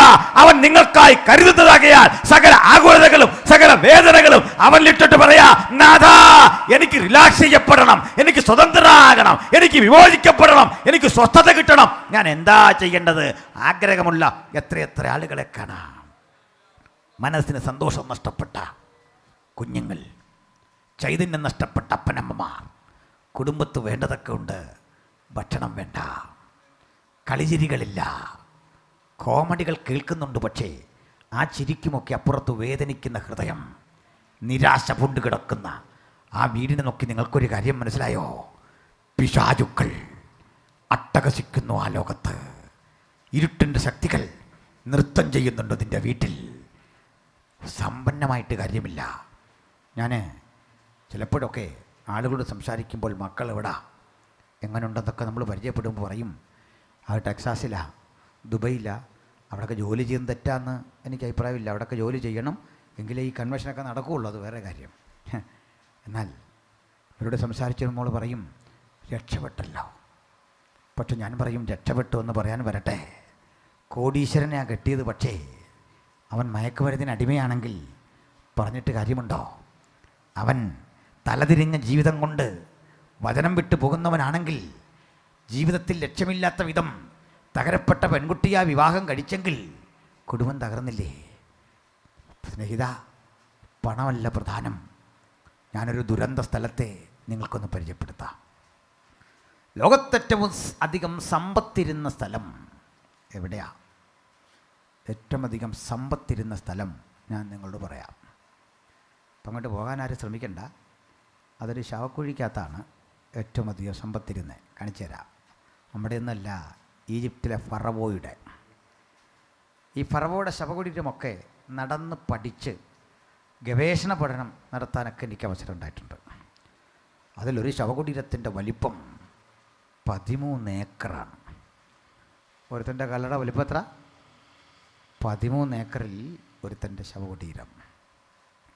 ആ ശവകുടീരം നിർമ്മിച്ചത് ഏതാണ്ട് 2 ലക്ഷത്തിൽ പരം അടിമകളുടെ 20 വർഷത്തെ പണിയാണ്. 260 മീറ്റർ ഉയരത്തിൽ സ്തൂപികയുടെ അഗ്രത്തോടു കൂടിയ പടുകുറ്റൻ പിരമിഡ്. അതിനുള്ളിലാണ് ഫറവോയുടെ ഈ ശവകുടീരം. അങ്ങോട്ടൊന്നും ആളുകൾക്കങ്ങനെ പ്രവേശനമില്ല. ബ്രിട്ടീഷുകാർ ലോകം ഭരിക്കുന്ന കാലത്ത് അവിടേക്ക് ഒരു വട്ടം ബ്രിട്ടീഷ് ഗവേഷകർ ചെന്നു. അപ്പോൾ അവിടെ ഈജിപ്ഷ്യൻ ഭാഷയിൽ എഴുതി വെച്ചിട്ടുണ്ട്, ഫറവോ ഉറങ്ങുകയാണ്, അയാളുടെ ഉറക്കം കെടുത്തുന്നവൻ മരണത്തിനൊരുങ്ങിക്കൊള്ളുക, മരണത്തിന് റെഡിയാകണം. ഈ അതിൻ്റെ മുമ്പിൽ ചില തിരി കത്തിച്ചും വിളക്ക് കത്തിച്ചുമൊക്കെ ഇങ്ങനെ നിൽക്കുന്നുണ്ട് പ്രാകൃതരായ അറബി ഗോത്ര വംശജർ. സയൻറ്റിസ്റ്റുകൾ അറിയിച്ചെന്നിട്ട് അവരോട് പറഞ്ഞു, മാറ്. അവിടെ നിന്ന ആളുകൾ, അറബികൾ പറഞ്ഞു, സാർ അകത്തേക്ക് പോകരുത്, പോകരുത്, പോകരുത്. പക്ഷേ സാഹിബല്ലേ, അതെല്ലാം കേൾക്കുമോ? അവരിതിനകത്ത് കിടന്നു. കുറ്റാക്കുറ്റിരുട്ട് ഉള്ള ഇടനാഴി പിന്നിട്ട് 90 ഡിഗ്രി ആംഗിളിൽ പടിക്കെട്ടുകളൊക്കെ ഇറങ്ങി ഇറങ്ങി ഇറങ്ങി ഈ ശവകുടീരത്തിൻ്റെ അകത്തെത്തി. ഒരു കാഴ്ച കണ്ടു. സ്വർണ്ണനിർമ്മിതമായ നിരവധി ശവപ്പെട്ടികൾ. ശവപ്പെട്ടി എന്ന് കേട്ടാൽ നമ്മളുണ്ടാക്കുന്നുള്ള പെട്ടിയല്ല, 6 അടി വീതി വരും, 8 അടി നീളം വരുന്ന സ്വർണ്ണ തകിട്. ഒരു നമ്മുടെ നാട്ടിലെ കട്ടളയൊക്കെ പണിയാൻ ഉപയോഗിക്കുന്ന തടി, ആ തടി പോലെ സ്വർണം. ഇങ്ങനെ വിരലിനടിച്ചാൽ നിം നിം എന്ന് നാദം കേൾക്കും സ്വർണം. അതിനകത്താ ഫറവോയെ ഇട്ടിരിക്കുന്നത്. അത്ഭുതം അതല്ല, കുറ്റാക്കുറ്റിരുട്ട് തോന്നേണ്ട ഇടത്ത് മഴവില്ലിൻ്റെ 7 അഴകിൻ്റെ ഭംഗിയുടെ ചാതുര്യം, പത്മരാഗ കല്ലുകൾ, ഗോമേതക ക്രിസ്റ്റലുകൾ, സുഗന്ധീരത്നങ്ങൾ, സ്ഫടിക പാത്രങ്ങൾ, ഇവയിൽ നിന്നെല്ലാം ഉത്സർജിക്കുന്ന കിരണങ്ങൾ, ഒരു വലിയ വിസ്മയപ്രപഞ്ചം. ഇതാണ് ബൈബിൾ പറയുന്ന മിസ്രയീമിലെ നിക്ഷേപം. മിസ്രയീമിലെ നിക്ഷേപങ്ങളെക്കാൾ ക്രിസ്തുവിൻ്റെ നിന്ന മോശ ധനമെന്നെണ്ണി എന്ന് പറയുമ്പോൾ മോശയ്ക്കുമൊക്കെ ഇങ്ങനെ ശവോടൊക്കെ കിട്ടേണ്ടതാ. ഇത്രയും കോടികൾ വിലമതിക്കുന്ന ശവകുടീരം. അപ്പോൾ ഈ സാഹിബിന് കൗതുകം തോന്നിയിട്ട് അവർ ഈ ശവപ്പെട്ടിയുടെ മൂടിയെടുത്ത് മാറ്റി. അത് ചുമ്മാ സ്വർണം മാത്രമല്ല, കൽപ്പെട്ടിക്കകത്ത് സ്വർണ്ണപ്പെട്ടിക്കകത്ത് കൽപ്പെട്ടി, ഇങ്ങനെ 3 പെട്ടി അടുക്കി വെച്ചിട്ട് അതിനാ ഫറവോയെ കിടത്തുന്നത്. മൂടി മാറ്റിപ്പോൾ ഒരു കാഴ്ച. 5000 വർഷം പഴക്കമുള്ള ഫറവോയുടെ ശരീരം കാര്യമായ കേടുപാട് കൂടാതെ അതായിരിക്കുന്നു. ആ കവിളിൽ ഒരു പാടുണ്ട്. ചരിത്രമറിയാവുന്ന സയൻറ്റിസ്റ്റുകളിൽ ഒരാൾ പറഞ്ഞു, ഇതാണ് നമ്മൾ ചരിത്രത്തിൽ പഠിച്ചത്, ഈ മനുഷ്യൻ മരിച്ചത് കവിളിൽ ഒരു വിഷ ഈച്ച കുത്തിയാണ്. ഈജിപ്തുകാർക്ക് ഈച്ച വരെ ദേവനാണ്, അവരൊരു ഈച്ചയാണ് ബയൽ സബൂൽ എന്ന് വിളിക്കുന്നത്, ഈച്ചകളുടെ രാജാവ്. അവൻ ബയൽ സബൂലിനെ കൊണ്ട് ഭൂതങ്ങളെ പുറത്താക്കി എന്നൊക്കെ പറയുന്ന ഭാഗം അതാണ്. കളിയാക്കിയില്ലേ? ഇത് കഴിഞ്ഞു, ഇതെല്ലാം അടച്ചു വെച്ചു. കൊള്ളയടിക്കാൻ സായിപ്പിന് വല്ല മടിയുണ്ടോ? അതൊക്കെ അപകരിച്ചുകൊണ്ട് പോകാനുള്ള തീരുമാനത്തോടെ പുറത്തിറങ്ങി സീൽ ചെയ്ത് ബന്ധവശാക്കി അവിടെ നിന്ന് ആളുകളെയൊക്കെ മാറ്റി സയൻറ്റിസ്റ്റുകൾ മടങ്ങിപ്പോയി. ഈ പോയ ആളുകൾ അടുത്ത ദിവസങ്ങളിൽ പ്രത്യക്ഷപ്പെട്ട ദിനപത്രങ്ങളിലെ വാർത്ത അത്ര ശുഭകരമായിരുന്നില്ല. ഈ 3 ആളുകൾ 3 വ്യത്യസ്ത സാഹചര്യങ്ങളിൽ കൊല്ലപ്പെട്ടു. അതിലൊരുവൻ മരിച്ചത് രാത്രിയിൽ കിടന്നുറങ്ങുമ്പോൾ കട്ടിലിനടിയിൽ നിന്ന് ഇഴഞ്ഞു വന്ന വണം വിടർത്തിയ മൂർഖൻ കവിളിൽ ആഞ്ഞുകുത്തി. ഈ ശവകുടീരത്തിൽ കിടക്കുന്ന ഫറവോയുടെ കവിളിൽ എവിടെ വിഷയിച്ച കുത്തിയോ അതേ സ്പോട്ടിൽ ഇയാളെ കുത്തി, ആള് മരിച്ചു. എന്ത് മനസ്സിലായി? ഏത് സമ്പന്നതയുടെ ശ്രീകോവിലായി പണിയപ്പെട്ട വീട്ടിലും പിശാചുക്കൾ കുടിയിരിപ്പുണ്ട്, സൂക്ഷിക്കണം. ഈ നാട്ടിൽ ഏറ്റവും വലിയ കോടീശ്വരനാ നിങ്ങളെങ്കിലും പണം നിനക്ക് സ്വസ്ഥത തരത്തില്ല, പാരമ്പര്യം നിനക്ക് സ്വസ്ഥത തരത്തില്ല.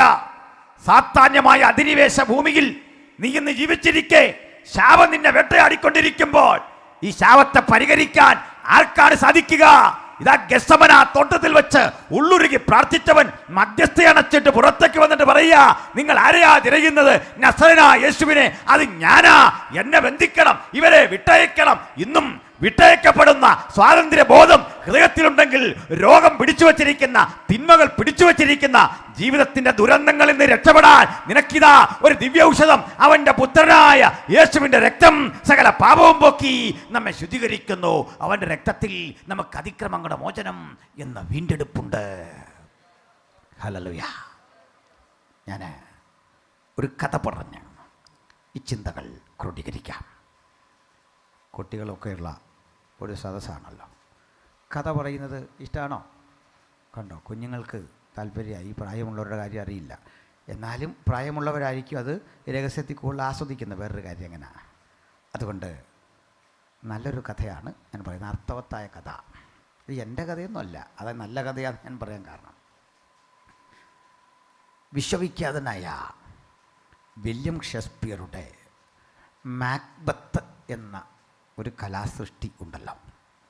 ഏവനിലെ രാപ്പാടി, ഉജ്ജ്വല എഴുത്ത ഷേക്സ്പിയറുടേത്. ഈ മാക്ബത്ത് ഒരു ധീര സമര സേനാനിയായ സൈനിക മേധാവിയുടെ പേരാ. അദ്ദേഹത്തിൻ്റെ ഭാര്യയെ ലേഡി മാക്ബത്ത് എന്നറിയപ്പെടുന്നു. നിരവധി യുദ്ധങ്ങളിൽ രാജ്യത്തെ വിജയിപ്പിച്ച രാജാവിൻ്റെ അഭിമാന ഭാജനമാണ് മാക്ബത്ത്. ഒരു ദിവസം ഈ മാക്ബത്തിൻ്റെ വീട്ടിൽ രാജാവ് അതിഥിയായിട്ട് എത്തി.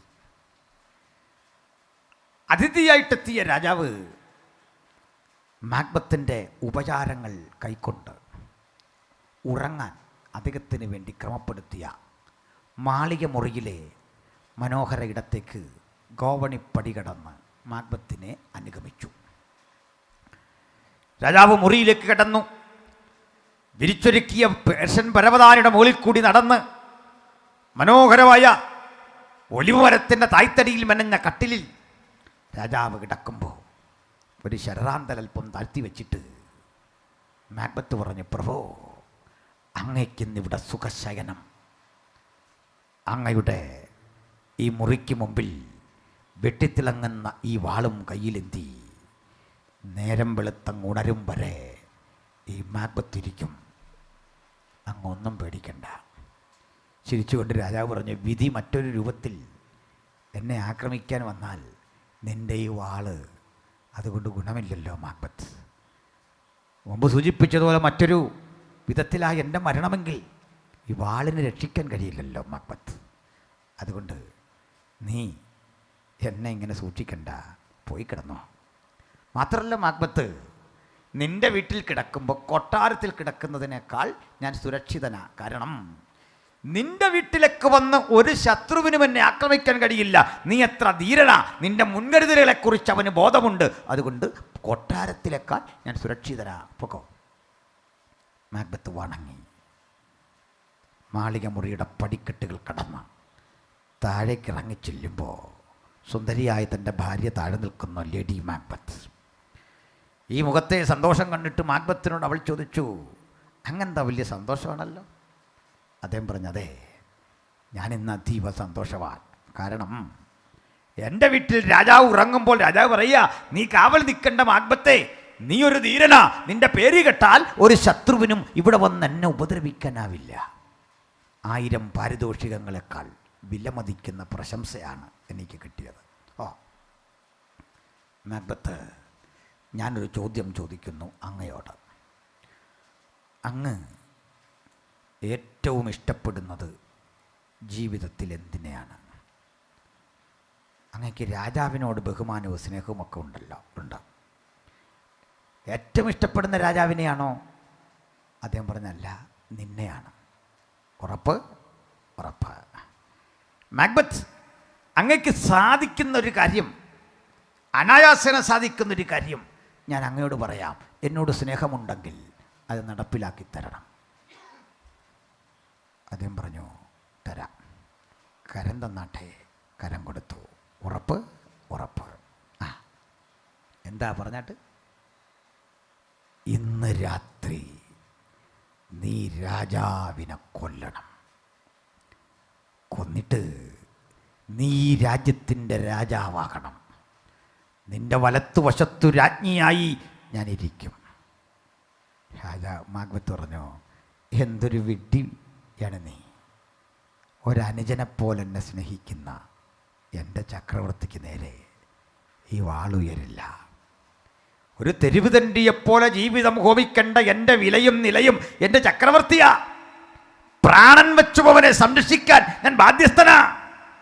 ഈ ഉടവാൾ അവന് നേരെ ചലിക്കില്ല. പകരം നീ ആകാശത്തിൽ ജ്വലിച്ചു നിൽക്കുന്ന ചന്ദ്രനെയും പിടിച്ച് എനിക്ക് കൊണ്ടെത്താ എന്ന് പറയുക. ഞാൻ ചന്ദ്രനെയും പിടിക്കാൻ പ്രയാണം ആരംഭിക്കും. ഒന്ന് പൊരുതി നോക്കും. അതിനെനിക്ക് മനസ്സാ. പക്ഷേ എൻ്റെ ചക്രവർത്തിയെക്കുറിച്ച് ഇനിയൊരക്ഷരം മിണ്ടരുത്. അവൾ പറഞ്ഞു, മാക്ബത്ത്, എനിക്ക് മനസ്സിലായി.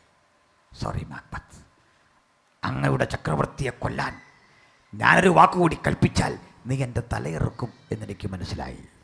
അതുകൊണ്ട് മാക്ബത്ത്, ഞാൻ നിന്നെ പിരിയുന്നു.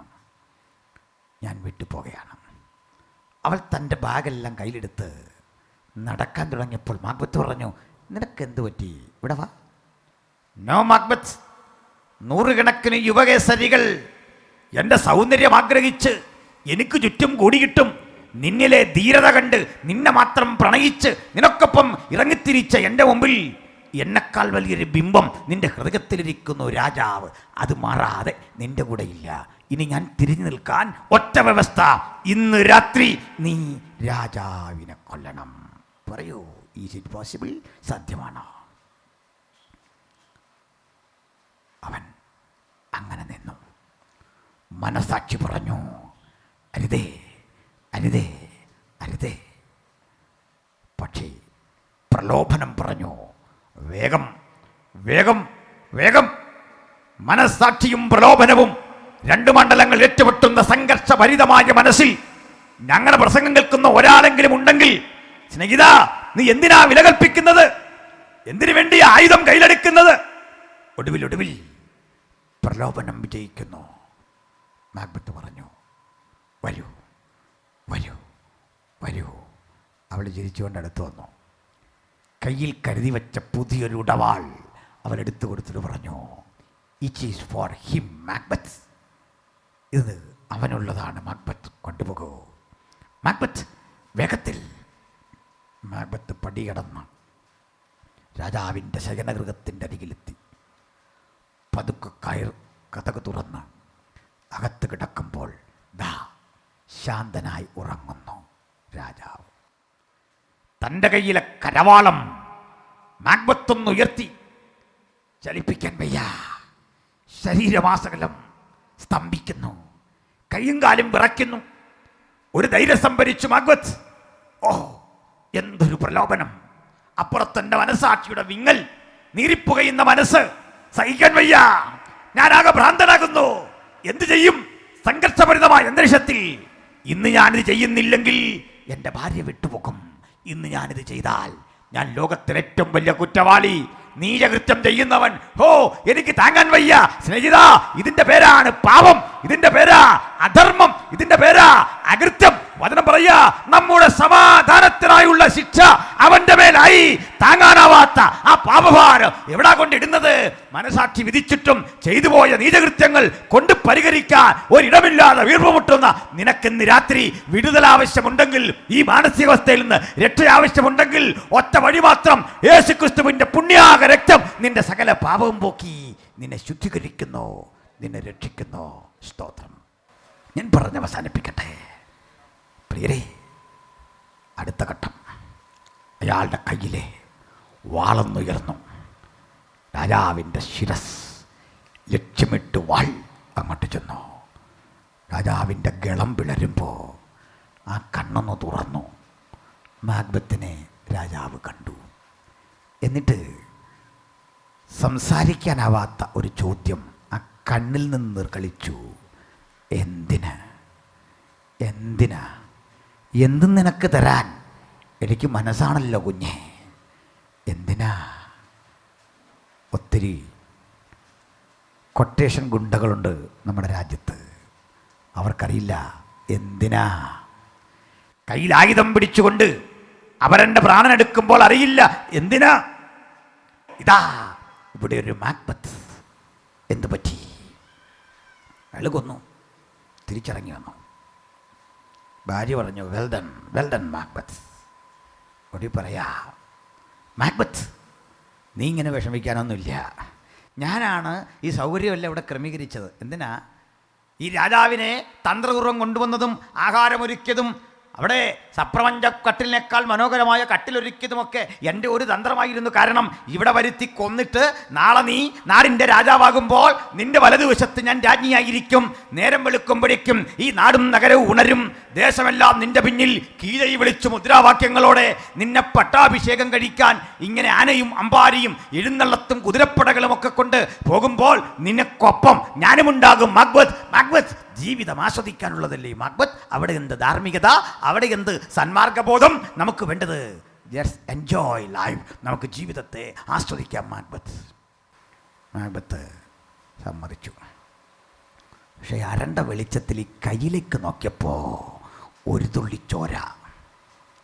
അയാൾ പറഞ്ഞു, ദാ എൻ്റെ കയ്യിൽ ഒരല്പം രക്തക്കറ, ഇത് കഴുകണം. കൂജയിലെ തണുത്ത ജലം ഇനി കൊണ്ടുവാ. കൂജ കൊണ്ടുവന്നു. തണുത്ത ജലം നിറച്ച കൂജ. കുഞ്ഞുങ്ങൾക്കറിയില്ല കൂജ എന്ന് പറഞ്ഞാൽ എന്താണെന്നല്ലേ. അവർ നിങ്ങളുടെ ഫ്രിഡ്ജിലെ വെള്ളമല്ലേ നമ്മുടെ മക്കൾ കുടിക്കുക.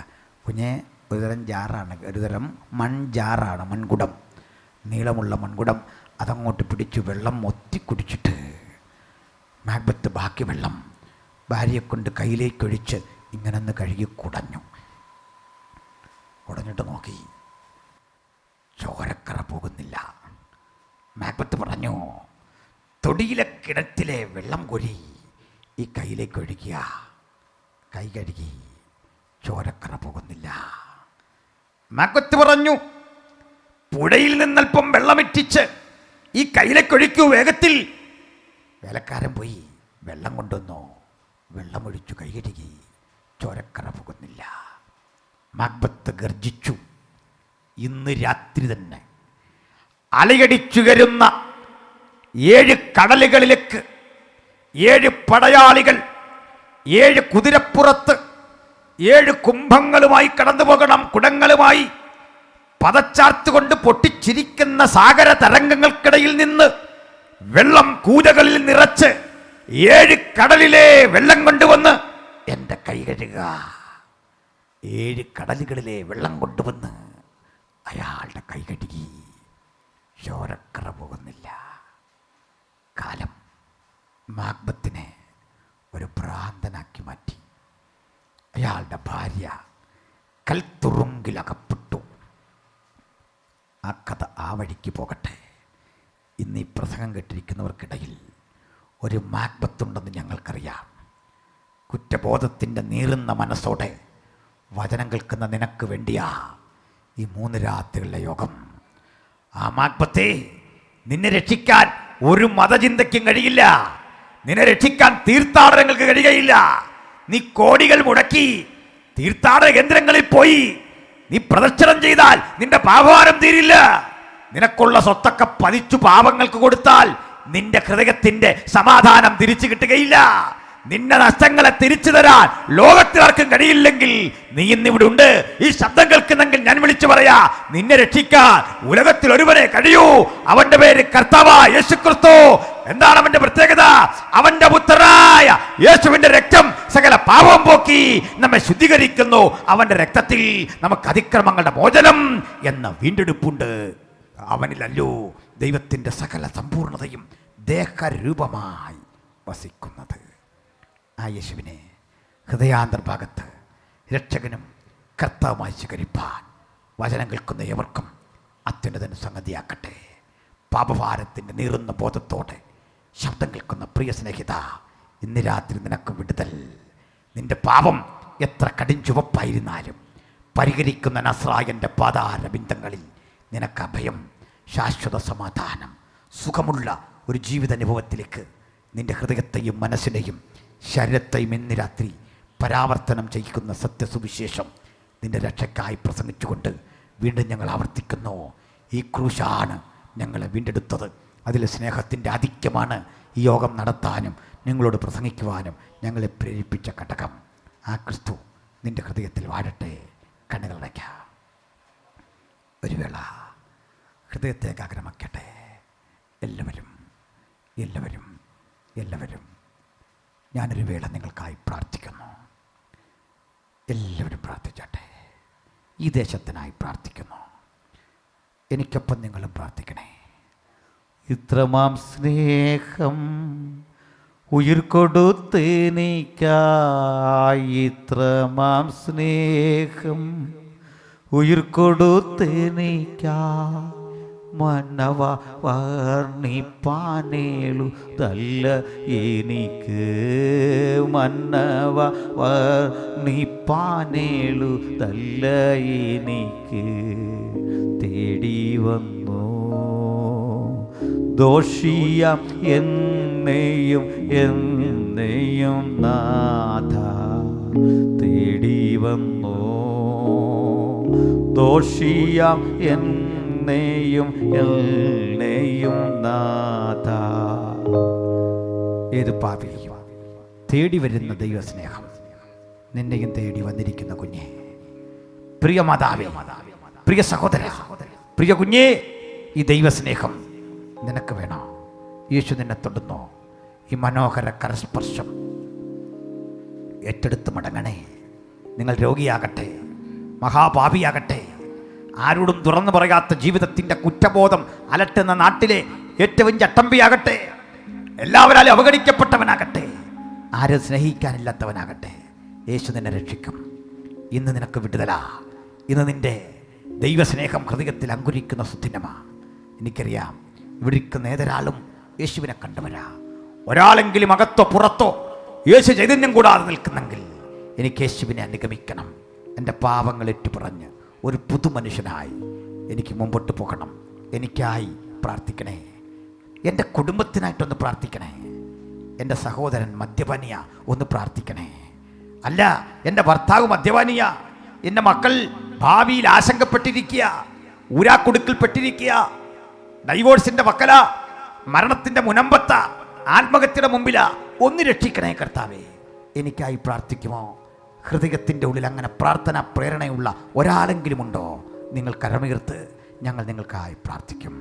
ഹല്ലേലൂയ. നിങ്ങൾക്കായി പ്രാർത്ഥിക്കാൻ, ആവശ്യകതകൾക്കായി പ്രാർത്ഥിക്കാൻ ഞങ്ങൾ സജ്ജരാണ്. ചില കരമുയർത്തുന്നു. യേശു നിങ്ങളെ അനുഗ്രഹിക്കട്ടെ. ഒരു മാതാവ് കരമുയർത്തുന്നു. യേശു നിങ്ങളെ അനുഗ്രഹിക്കട്ടെ. യേശു ചൈതന്യം നമ്മുടെ മീതെ വാഴട്ടെ. ഞാൻ ഒരു വാക്കിൽ പ്രാർത്ഥിക്കുന്നു. ആത്മപ്രേരണയുള്ളവർ, പ്രചോദനമുള്ളവർ, അന്ധക്കരണം പ്രേരിപ്പിക്കുന്നവർ, അവർക്ക് ഇനിയും കരമുയർത്താൻ അവസരമുണ്ട്. പ്രാർത്ഥന ജീവിതത്തിന് വലിയ വിടുതലാണ്, വലിയ വിടുതൽ. നിങ്ങൾ എന്തിനായി കരമുയർത്തി സമർപ്പിച്ചു? ഞങ്ങൾക്കറിയില്ല, പക്ഷേ കർത്താവ് അറിയുന്നു. എന്താണ് നിങ്ങളുടെ ആവശ്യം? ഞാൻ പ്രാർത്ഥിക്കുന്നു. സ്വർഗ്ഗപിതാവേ, ചില കരമുയർത്തിയിരിക്കുന്നു ഒരു സമർപ്പണം. അവർക്ക് ആവശ്യമുണ്ട് നിന്റെ രക്തത്തിൻ ചൈതന്യം. അവർക്ക് ആവശ്യമുണ്ട് അവിടുത്തെ രക്ഷ. അവർക്ക് ആവശ്യമുണ്ട് അവിടുത്തെ വിടുതൽ, നിന്റെ സാന്നിധ്യം, അവിടുത്തെ സ്വാതന്ത്ര്യം. ഈ രാത്രി വിടുതലാകണമേ. നിന്റെ കൃപ കൂടെയിരിക്കണമേ. യേശുക്രിസ്തുവിൻ്റെ വിലയേറിയ നാമത്തിൽ വചനം കേട്ടവരെ ഞങ്ങൾ അനുഗ്രഹിച്ച് പ്രാർത്ഥിക്കുന്നു. വീണ്ടും ഈ ജനത്തെയും ദേശത്തെയും അടുത്ത ദിനങ്ങളിൽ വചനം കൊണ്ട് ഇടപെട്ട് അനുഗ്രഹിപ്പാൻ ഞങ്ങൾ തിരുക്കരങ്ങളിൽ സകലതും സമർപ്പിക്കുന്നു.